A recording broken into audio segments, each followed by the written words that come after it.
இந்திய அணி இன்னைக்கு சவுத் ஆப்பிரிக்காக்கு அகைன்ஸ்டா நம்மளுடைய சொந்த மண்ணில் தோத்து போனதை நினைச்சு பல பேர் வருத்தப்பட்டுக்கிற இந்த நேரத்தில் டெஸ்ட் மேட்ச்ல என்னென்னலாம் பண்ணலாம், என்னென்னலாம் பிரச்சனைகள் இருக்குது, எதெல்லாம் வந்துட்டு சரி பண்ணணும் அப்படின்னு சொல்லி பிசிசிஐ யோசிச்சுட்டு இருக்கிற இந்த நேரத்தில் நம்ம ஒரு 5 காரணங்களை கொடுக்குறோம். இந்த 5 காரணம் தாங்க இந்தியா தோத்து போனதுக்கு மிக முக்கியமான விஷயங்கள் அப்படின்னு சொல்லி அந்த 5 reasons for India's loss against South Africa பார்ப்பாங்க. Boys and girls my dear please hi from ball.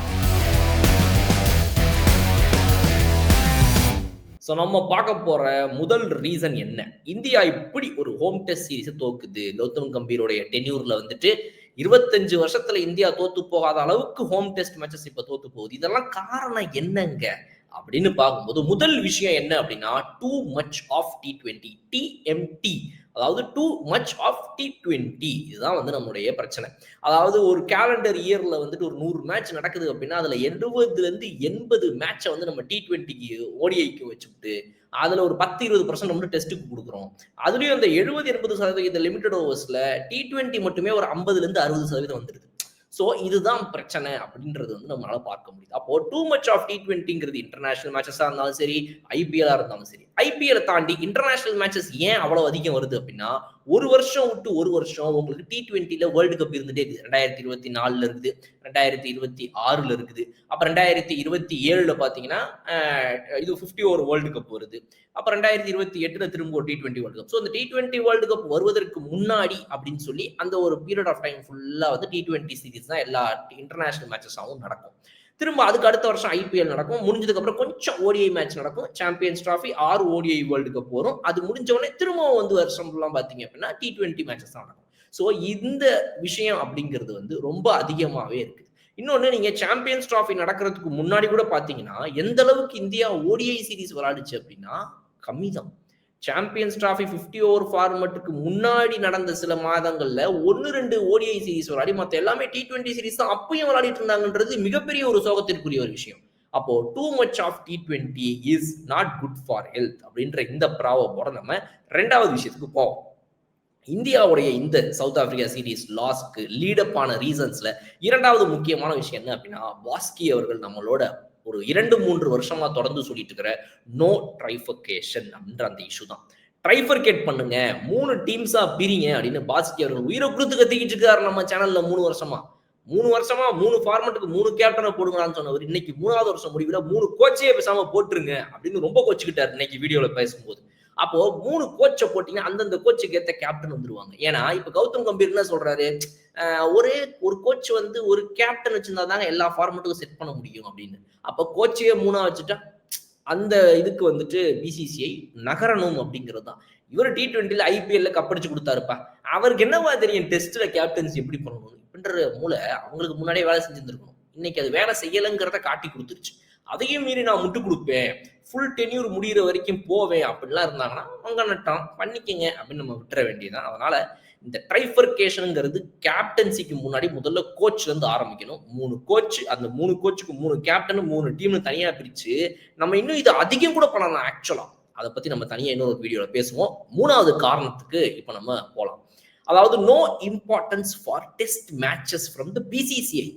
BCCI நம்ம ஏற்கனவே வந்து அதிகமா T20 இருக்குன்னு சொன்னோம். சரி, ஓகே, டெஸ்ட் மேட்சஸ் நடக்கிறதையாவது அட்லீஸ்ட் இம்பார்ட்டன்ஸ் கொடுத்து நடத்துதா அப்படின்னு கேட்டா அதுக்கு இம்பார்ட்டன்ஸே கொடுக்கறது கிடையாது.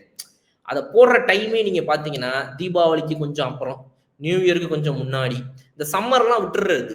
இங்கிலாந்துலலாம் நீங்க பாத்தீங்கன்னா சம்மர் இஸ் ஃபார் கிரிக்கெட்னு இருக்கும்.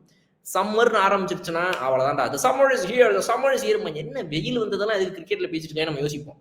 கிரிக்கெட்ல சம்மர் அப்படின்றது அவங்க எப்படி சொல்லுவாங்க, இல்ல இங்கிலாந்துல ஃபுட்பாலே நீங்க எடுத்தீங்க the summer அப்படின்னு அவங்க எப்ப சொல்லுவாங்க அப்படின்னா, this is the season to play, because அவங்களுக்கு வந்து விண்டரோ ரெய்னிலேயோ வந்து பெருசா கேம்ஸ் விளையாட முடியாது. டொமஸ்டிக் நிறைய நடக்கும். இன்டர்நேஷனல் மேட்சஸ் பொறுத்த வரைக்கும் மிக முக்கியமான டாப் டியர் மேட்சஸ், பெனல்டிமேட் மேட்சஸ்லாம் அவங்களுக்கு இந்த சம்மர்ல தான் நடக்கும். சம்மர் இஸ் ஹியர்னா சீசன் வந்துருச்சுன்னு அர்த்தம். ஸோ அப்படிப்பட்ட ஒரு சீசனை தனியா ஒதுக்கி டெஸ்ட் கிரிக்கெட்டுக்குன்னு ஒரு இம்பார்ட்டன்ஸை கொடுத்து என்ன பண்ணலாம், சரி ஓகே இந்த மாதிரி பிரச்சனை இருக்குது, அந்த மாதிரி பிரச்சனை இருக்குது, ஏதாவது அப்படி அட்ரஸ் பண்ணலாம், இதை எப்படி திரும்ப வந்து புதுப்பிக்கலாம், இந்த டெஸ்ட் கிரிக்கெட்டை அழிய விடாம எப்படி பார்த்துக்கலாம் அப்படிங்கிறதுக்கான இம்பார்ட்டன்ஸை இந்த பிசிசிஐ கொடுக்கலையே.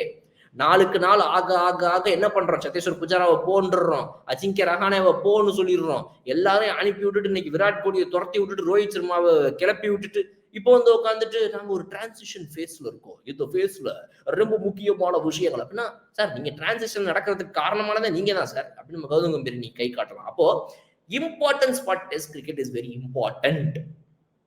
அதை புரிஞ்சுக்கிறாங்களா? இந்த டெஸ்ட் ஃபார்மட்டே அழிய போற நேரத்திலேயாவது பிசிசிஐ அறிவு கண்ணை திறக்குமா அப்படிங்கிறத நம்ம வெயிட் பண்ணி பார்ப்போம். 4வது காரணத்துக்கு போகலாம். 4வது மிக முக்கியமான காரணம் இந்தியா இந்த சீரீஸை தோத்ததுக்கு என்ன அப்படின்னா, there is no hunger from the players to play test matches அப்படின்னு சொல்லுவாங்க. அதாவது ஒரு வெறி இல்ல, டெஸ்ட் மேட்சை நான் விளையாடணும்டா, எனக்கு ஒரு டெஸ்ட் டீம்ல இடம் கிடைக்கணும்டான்னு போராடுற காலம் போய் இன்னைக்கு ஐபிஎல்ல எப்படியாவது விளையாடிடணுமாப்ல அப்படின்ற எண்ணம் தான் இருக்குது மக்களுக்கு. அப்போ இந்த கிரிக்கெட் ஃபெட்டர்னிட்டியில இருக்கக்கூடிய இந்த வீரர்கள் நான் ஐபிஎல்ல விளையாடியே ஆகணும், எந்த டீம்லயாவது ஆக்ஷன்ல எவனாவது எப்படியாவது எடுத்துடணுன்றதுல மட்டுமே நாட்டம் செலுத்துற அதே நேரத்துல சேத்தேஸ்வர் புஜாரா, ராகுல் டிராவிட், விவிஎஸ் லக்ஷ்மன் போன்ற வீரர்கள்லாம் அந்த டைம்லயே எனக்கு ஓடி எல்லாம் விடுங்க சார், என் பே ஆஃப் பிளேயிங்ன்றது டெஸ்ட்டுக்கு சூப்பரா செட் ஆகுது, நான் டெஸ்ட்டுக்கு போயிடுறேன் சீக்கிரமா அவங்களுடைய ஓடி ரிட்டையர்மெண்ட் அனௌன்ஸ் பண்ணி கடைசி சில வருடங்கள்லாம் அவங்க வெறும் டெஸ்ட்டை கான்சன்ட்ரேட் பண்ணிட்டு இருந்தாங்க. அப்போ அந்த மாதிரி தங்களை ஒன் ஃபார்மட் பிளேயரா ஏன் வச்சுக்க முடியாது? இப்போ எப்படி ஆயிடுச்சுன்னா 3 ஃபார்மட் இருக்கிறனால 3 ஃபார்மட்டுக்கும் கேலண்டர் இயர்ல எவ்வளவு டைம் கொடுக்கணும்ன்ற பிரச்சனை வருது. இப்ப விராட் கோலி, ரோஹித் சர்மாலாம் ஒரே ஒரு ஃபார்மட் விளையாடுறாங்க, அவங்களுக்கு எப்படி கிரிக்கெட் இருக்கும், எவ்வளவு டைம் கிடைக்கும், அவங்களுக்கு என்ன பண்ண போறாங்க ஊன்னு பேசுறாங்க.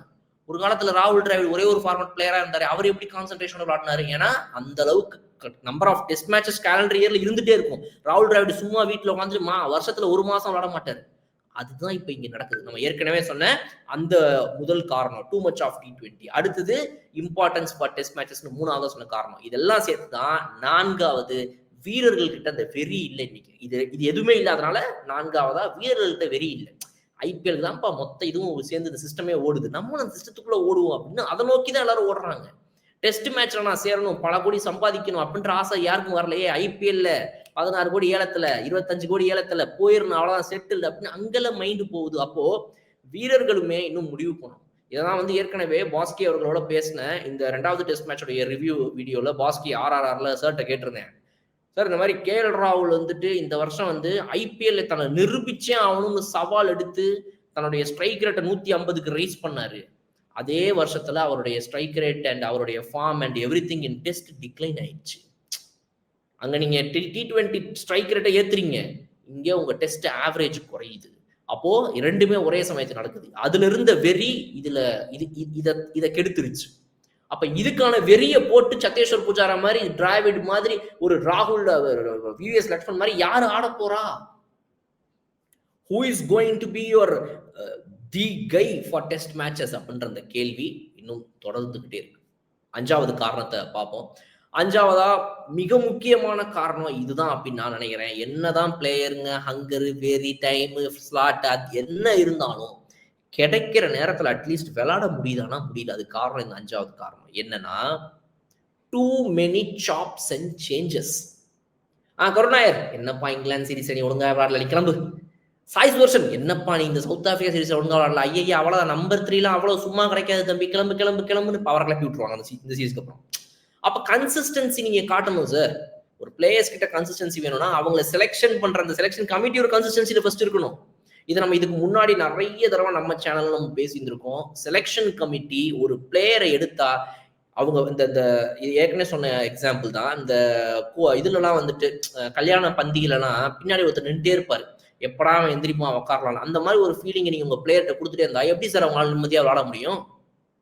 எப்படி ஒரு பிளேயரால் நிம்மதியா விளையாட முடியும்? ஐயோ வந்துருவானே, எடுத்துருவானே, தூக்கிடுவானே அப்படின்ட்டு அது அவசரத்துல இருந்தா நான் எப்படி பீஸ் ஆஃப் மைண்ட்ல பொறுமையா கேமை கான்சென்ட்ரேட் பண்ண முடியும்? இடம் போயிரும். ஐயோ எனக்கு பத்தி இவன் வந்துருவானே, அவன் வந்துருவானே, ஸ்ரேயஸ் ஐயரா, KL ராகுலா, கருண் நாயரா, சாய் சுதர்ஷனா, இந்த ஒரு ஸ்லாட்டுக்கு நீங்க 5 பேரை மோத விட்டுறீங்க. அப்போ this is my playing 11. Sehwag, Sachin opening இறங்குவாங்க. ஒன் டேல சொல்றேன், முன்னாடி 1 டவுன்ல இவர் வர்றாரு, கங்குலி வர்றாரு, அடுத்து டிராவிட் வர்றாரு, விவிஎஸ் லட்சுமி வர்றாரு, நடுவில் முகமது கெய்ஃப் வர்றாரு, அப்புறம் ஒரு காலத்துல யுவராஜ் சிங். இதுதான் என் பிளேயிங் 11. டாப் 7 ஃபிக்ஸ் பண்ணா அந்த டாப் 7 தான் சார் இருக்கணும்.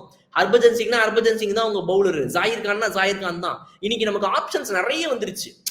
என்னங்க பும்ரா இல்லனா ஷமி இல்லனா சிராஜ் இல்லனா பிரசித் கிருஷ்ணா இல்லனா ஆகாஷ் தீப் இல்லனா வந்துட்டு ஒரு உமேஷ் யாதவ் இல்லனா வந்து ஒரு மயங்க் யாதவ் இல்லனா ஒரு ஜெயந்த் யாதவ்னு சொல்லி ஃபாஸ்ட் பவுலருக்கு ஸ்பின்னர் எடுப்பாங்க, ஸ்பின்னருக்கு ஃபாஸ்ட் பவுலர் எடுப்பாங்க, ரெண்டும் இல்லைனா ஒரு ஆல்ரவுண்டர் எடுப்பாங்க, ஆல்ரவுண்டர் இல்லைனா ஓப்பனிங் பேட்ஸ்மேன் எடுப்பாங்க. உங்களுக்கு ஆப்ஷன் நிறைய இருக்குது அப்படிங்கும்போது நீங்க மாத்திக்கிட்டே இருந்தீங்கன்னா அது எப்படி சார்? கன்சிஸ்டன்சி உங்க செலக்ஷன் கமிட்டில முதல்ல இருக்கணும். ஒரு பிளேயிங் 11 ஃபிக்ஸ் பண்ணுங்க.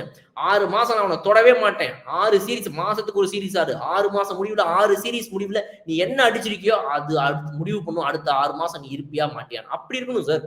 அப்போ அந்த 2 ஸ்லாட் ஒரு ஸ்லாட் ஏதாவது பிசிறுத்தட்ட வாய்ப்பு இருக்கு. மத்தபடி எல்லாரும் செட் ஆயிருவாங்க. 3வது சீரிஸ் 4வது சீரிஸ்ல அவங்க ஸ்லாட்ல அழகா செட் ஆகி உட்காந்துருவாங்க. நீங்க வந்துட்டு எல்லாரையுமே வந்துட்டு பிளேயிங் 11ல வேற நீ வந்து நம்பர் 3ல விளாடணும், திடீர்னு நம்பர் 5ல எடுக்கணும், திடீர்னு நம்பர் 7ல எடுக்கணும் அப்படின்னு வேற ஒரு எதிர்பார்ப்பு இருக்குது. சில பிளேயர்லாம் விட்டுருவாங்க. சார் ரோஹித் சர்மானா எனக்கு ஓப்பனிங் தான் சார், விராட் கோலினா எனக்கு 1 டவுன் தான் சார், சுப்மன் கில்னா எனக்கு ஓப்பனர் 1 டவுன் தான் சார். ஆனா கேஎல் ராகுல் மட்டும் உங்களுக்கு 5லையும் விளாடணும், 7லையும் விளாடணும், ஓப்பனிங்கும் விளாடணும், 1 டவுன்லையும் விளாடணும். விளாடல அப்படின்னா என்ன கேஎல் ராகுல் உங்ககிட்ட வந்துட்டு இதுவே இல்லையே அப்படின்னு இது ஒரு பிரச்சனை வேற. எங்க வேணா இறக்கிடுவேன், எப்ப வேணா இறக்கிடுவேன், எப்படி வேணா இறக்கிடுவேன், அந்த ஃபீல வேற கொடுக்கும். ஸோ இந்த டென்ஷனை கொடுத்து பிளேயர்ஸை கன்ஃபியூஸ் பண்ணிட்டே இருக்கிறதுக்கு பதிலா இதுதான் என் பிளேயிங் 11 அப்படின்ற ஒரு ஃபிக்ஸ்டு மென்டாலிட்டிக்கு இந்த சாப் அண்ட் சேஞ்ச் எல்லாம் கட் பண்ணி விட்டு வர்றது தான் 5வது மிக முக்கியமான விஷயம். ஸோ இந்த பிரச்சனைகள் தான் இந்தியாவுடைய இந்த சவுத் ஆப்பிரிக்கா சீரிஸ் லாஸுக்கு மிக முக்கியமா வழிவகுத்திருக்கு அப்படின்றத சொல்லி இந்த வீடியோ நான் முடிக்கிறேன். உங்களுடைய கருத்துல கமெண்ட் செக்ஷன்ல நீங்க சொல்லிட்டு போங்க. இந்த 5 காரணங்கள்ல எந்த காரணம் ரொம்ப ரொம்ப முக்கியமான காரணம், த நம்பர் 1 இதுதான்ப்பா அப்படின்னு இந்த 5ல நீங்க எதை சொல்றீங்கன்றத கமெண்ட் செக்ஷன் சொல்லுங்க. இன்னொரு சூப்பரான வீடியோ நான் வந்து பார்க்குறேன். அது ஒரு விருது உங்கள் படம். ஓகே பாயிண்ட் வட்டி boss Bigg Boss Tamil season 9 review show நான் வர தினமும் ராத்திரி 11:30 மணிக்கு. Subscribe to colour Kannadi media.